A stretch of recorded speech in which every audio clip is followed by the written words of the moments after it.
آج میں آپ لوگوں کو حضرت سیدنا عمر فاروق رضی اللہ تعالیٰ عنہ کے اسلام لانے کا رلا دینے والا واقعہ سناتا ہوں۔ 14 صدیاں پہلے والا منظر پیش کر رہا ہوں، دل کے کانوں سے سنیے گا۔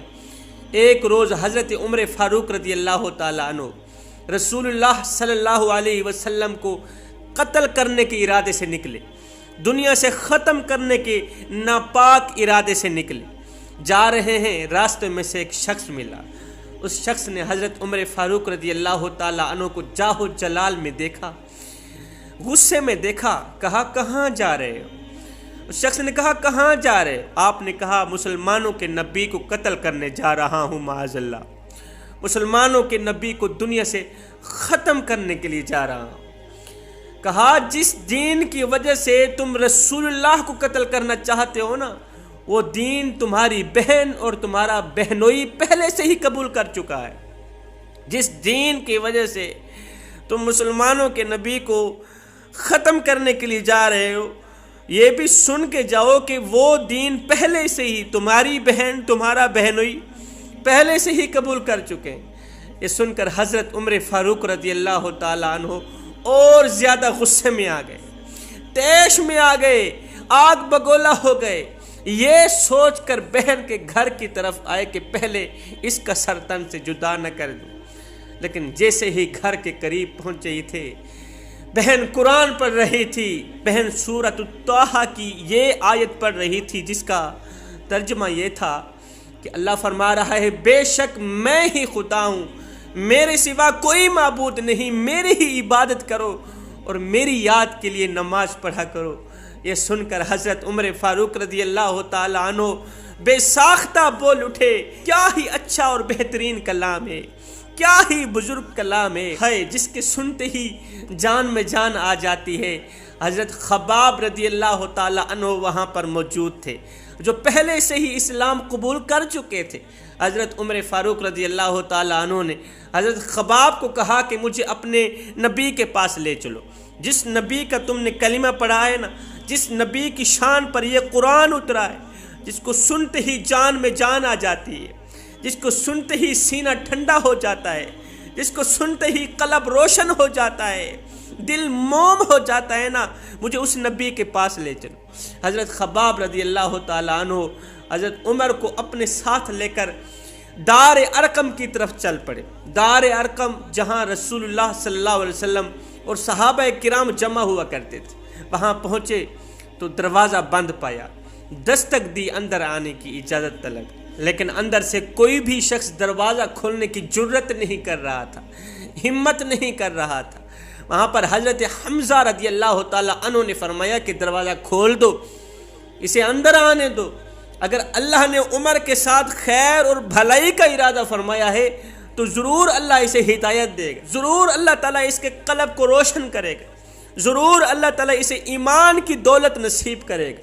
اگر عمر خیر کے ارادے سے آ رہا ہے تو ہم بھی اس کے ساتھ خیر کا معاملہ کریں گے، اور اگر عمر شر کے ارادے سے آ رہا ہے تو سن لو ہم اسے اسی کی تلوار سے ہی قتل کریں گے۔ اب رسول اللہ صلی اللہ علیہ وسلم کی اجازت پر دروازہ کھول دیا گیا۔ دروازہ کھلتے ہی دو شخصوں نے حضرت عمر فاروق رضی اللہ تعالیٰ عنہ کے دونوں بازو پکڑے، دونوں بازو پکڑ کر آقا کریم علیہ السلام کے سامنے لا کر کھڑا کر دیا۔ آقا کریم علیہ السلام نے فرمایا کہ عمر کے بازو چھوڑ دو۔ اب اللہ کے رسول نے عمر کا بازو پکڑا، اپنے قریب کیا، کہا اے خطاب کے بیٹے، کتنا نادان ہے، میرا اللہ تجھے اپنا محبوب بنانا چاہتا ہے اور تو اللہ کا دشمن بننا چاہتا ہے، اور میرا اللہ جو 70 ماؤں سے بھی زیادہ محبت کرنے والا ہے اپنے بندے سے، وہ تجھے اپنا بنانا چاہتا ہے، تو اللہ کا، اس کے دین کا دشمن کیوں بننا چاہتا ہے؟ میرے نبی نے فرمایا اے خطاب کے بیٹے، مجھے اتنا بتا دے کہ تیرے آباء و اجداد کہاں ہیں، تیرے بزرگ کہاں ہیں؟ قبروں میں چلے گئے، خاک ہو گئے، ان کا نام و نشان مٹ گیا، مٹی کے ساتھ مٹی ہو گئے۔ ایک پل کے لیے سوچ، ایک لمحے کے لیے سوچ، آج اگر تو اللہ کے ساتھ، اس کے دین کے ساتھ وفا نہیں کرے گا، ایک پل کے لیے سوچ تو صحیح، مرنے کے بعد اس 70 ماؤں سے بھی بڑھ کے محبت کرنے والے رب کو کیا منہ دکھائے گا؟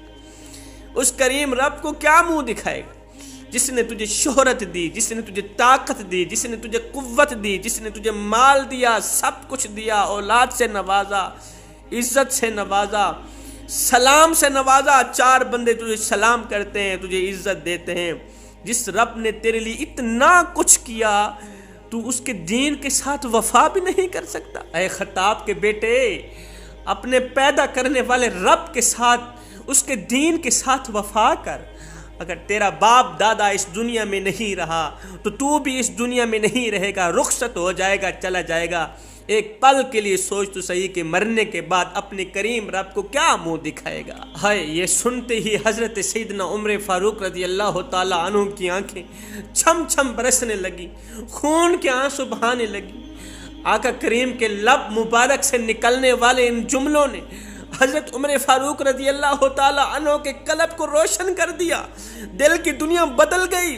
ان جملوں نے اندر انقلاب برپا کر دیا۔ رو کر کہنے لگے، آقا اس لیے تو حاضر ہوا ہوں کہ کلمہ پڑھ کر آپ جیسی عظیم شخصیت کے قدموں کی دھول بن جاؤں، آپ جیسی عظیم شخصیت کے قدموں کی خاک بن جاؤں، دھول بن جاؤں، اس لیے تو آیا ہوں۔ ہائے، یہ سن کر خوش ہو کر میرے کریم نبی نے خوشی سے بلند آواز میں تکبیر کہی، ایک نعرہ لگایا، جس کو سن کر تمام صحابہ نے یقین کر لیا کہ حضرت عمر فاروق رضی اللہ تعالی عنہ مسلمان ہو گئے۔ اب تمام صحابہ ایک دوسرے کو مبارکباد دینے لگے، تمام صحابہ ایک دوسرے کو مبارکباد دینے لگے۔ ایک دن حضرت سیدنا جبریل علیہ السلام سے میرے کریم نبی نے پوچھا، جبریل ایک بات تو بتا۔ کہا جی، یہ بتا کہ کوئی ایسا دن بھی آیا ہے جس دن اللہ تعالیٰ کے تمام نوری فرشتے بہت زیادہ خوش ہوئے ہوں؟ کبھی آپ نے اللہ تعالیٰ کے تمام نوری فرشتوں کو بہت زیادہ خوشی میں دیکھا ہے؟ حضرت جبریل امین علیہ السلام نے عرض کی، یا رسول اللہ، دیکھا ہے جس دن آپ کے عمر نے آپ کا کلمہ پڑھا تھا، جس دن حضرت عمر فاروق رضی اللہ تعالیٰ عنہ اسلام لائے تھے، اسلام قبول کیا تھا، اس دن تمام نوری فرشتے جتنا خوش ہوئے اس دن سے لے کر آج تک کبھی اتنا خوش نہیں ہوئے۔ اس واقعہ میں امت کے گنہگاروں کے لیے ایک بہت بڑا سبق ہے، بہت بڑا سبق ہے صاحب۔ انسان سے بڑے گناہ بھی کیوں نہ ہو جائیں، بخشش کا دروازہ ہمیشہ کے لیے کھلا ہی رہتا ہے۔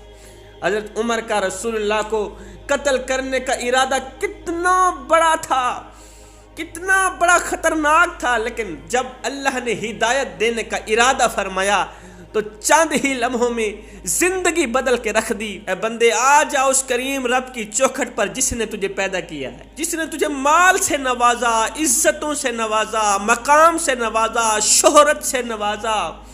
میرا اللہ فرماتا ہے، اے میرے بندے، تو ویسے ہی میرا اپنا ہے، میرے حبیب کا امتی ہے۔ اگر میرے دروازے پر فرعون آ جاتا، فرعون، میں تو اس کو بھی بخشنے کے لیے تیار تھا، تو ویسے ہی میرے حبیب کا امتی ہے۔ ایک بار تو میری چوکھٹ پہ آ کر تو دیکھ، ایک بار اپنا دامن پھیلا کر تو دیکھ، اور بخشش کی حد نہ کر دوں، مجھے رب العالمین بھی نہ کہ۔